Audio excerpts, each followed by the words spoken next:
अस्सलाम वालेकुम दोस्तों, मैं हूं आपके साथ आयशा।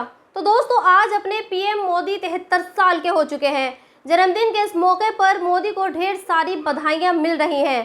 खासतौर पर बीजेपी से जुड़े लोग, कार्यकर्ता, नेता और तमाम मंत्री मोदी को अपना दिल खोलकर ये दिखाना चाहते हैं कि उनके दिल में सिर्फ और सिर्फ मोदी ही बसते हैं। उनके लिए मोदी भगवान की तरह हैं।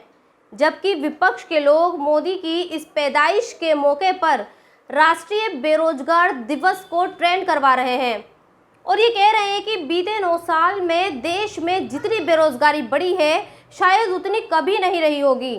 खैर, आप अगर पक्ष या फिर विपक्ष के चश्मे से मोदी को देखेंगे तो यकीनन आपको कुछ नज़र नहीं आएगा, क्योंकि एक तरफ से मोदी को भगवान और दूसरी तरफ से मोदी को तानाशाह साबित किया जा रहा है। लेकिन आज मैं आपको अपनी नज़र से ये बताती हूँ कि मोदी जन्मदिन के मौके पर मुबारकबाद के हकदार हैं या नहीं।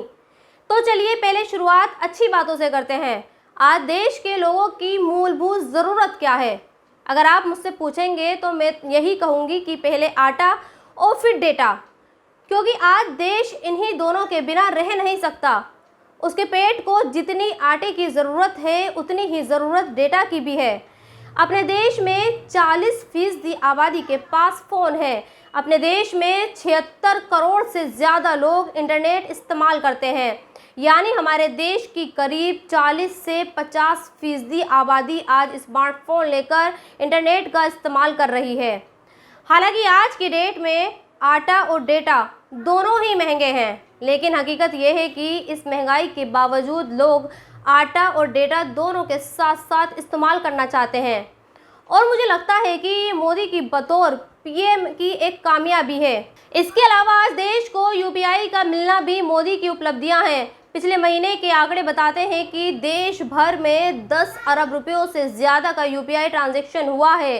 एक सरकारी आंकड़े के मुताबिक 30 करोड़ यूपीआई ग्राहक हैं और 50 करोड़ यूपीआई व्यापारी हैं, यानी जो लोग सामान बेच रहे हैं वो भी यूपीआई का इस्तेमाल कर रहे हैं और जो सामान खरीद रहे हैं वो भी यूपीआई का ही इस्तेमाल कर रहे हैं। ये भी मोदी की एक बड़ी कामयाबी है, इसलिए मोदी को इस कामयाबी के लिए भी बधाई मिलनी चाहिए। और शायद आपको यकीन ना हो, लेकिन एक हकीकत यह भी है कि 2014 से पहले एक आम भारतीय की जो औसत आय 4 लाख रुपए सालाना थी, वो आज बढ़कर 13 लाख रुपए हो चुकी है।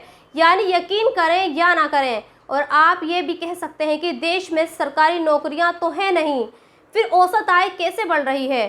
तो भी ये एक सच है और इस सच को झुटलाया नहीं जा सकता। मैं उन सरकारी योजनाओं की बात नहीं कर रही जो मोदी सरकार ने शुरू की है या फिर जिनका फ़ायदा देश के लोगों को हुआ है। मैं वो बात आपको बता रही हूँ जिसका सीधा ताल्लुक आपसे है और आगे आपको बताती हूँ। अभी करीब 2 से 3 महीने पहले स्टेट बैंक ऑफ इंडिया ने एक रिपोर्ट जारी की थी, जिसमें ये बताया था कि देश के करीब 24% लोगों के घरों में एसी यानी एयर कंडीशनर का इस्तेमाल करते हैं। सोचिए, आज की डेट में एक एसी की कीमत 35 से 30 हज़ार रुपये के बीच है और जिन घरों में एसी लगा है उनका बिजली का बिल भी हज़ारों रुपए में आता है। तो ये पैसा लोगों के पास कहाँ से आता है? अगर देश बेरोजगार है तो फिर उनके घरों में ये सब सुविधाएं कैसे हैं? तो ये सभी सुविधाएं इसलिए हैं क्योंकि आज देश के पास रोजगार है, वो किसी न किसी तरह से कमा रहा है। और जो मैंने आटा और डेटा की बात की, वो डेटा भी लोगों को रोजगार दे रहा है। आज की डेट में डेटा से सबसे ज़्यादा लोग कमा रहे हैं। हाँ, इन बीते 9 सालों में मुसलमान ज़रूर मोदी को बधाई ना दें, क्योंकि इस मोदी सरकार में मुसलमानों के लिए ऐसा कुछ भी नहीं किया गया जो ख़ास तौर पर उन्हीं के लिए हो। आज की डेट में मुसलमानों पर सबसे ज़्यादा जुल्म होता है। आज की डेट में मुसलमानों से अगर क्राइम हो जाए तो उसका खमियाजा पूरे परिवार को उठाना पड़ता है। आज की डेट में मुसलमान नाम से लोग नफरत करते हैं, वो कहीं भी सुरक्षित नहीं हैं। उसे पहचान करके मार दिया जाता है।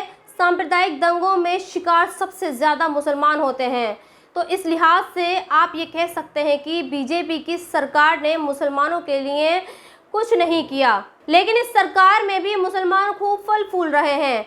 आप अपने आसपास देखिए, आपको ऐसे सैकड़ों मुसलमान मिल जाएंगे जिनके पास बेइंतहा दौलत है। तो कुल मिलाकर ये कहा जा सकता है कि आज देश ने तरक्की की है। और अब इस तरक्की का श्रेय आप किस देना चाहते हैं ये आपके ऊपर है। तो दोस्तों इस वीडियो में इतना ही। आप भी अपनी राय कमेंट्स बॉक्स में लिख सकते हैं और मुझे ये बता सकते हैं कि आप मोदी को जन्मदिन की बधाई देंगे या फिर नहीं देंगे। शुक्रिया।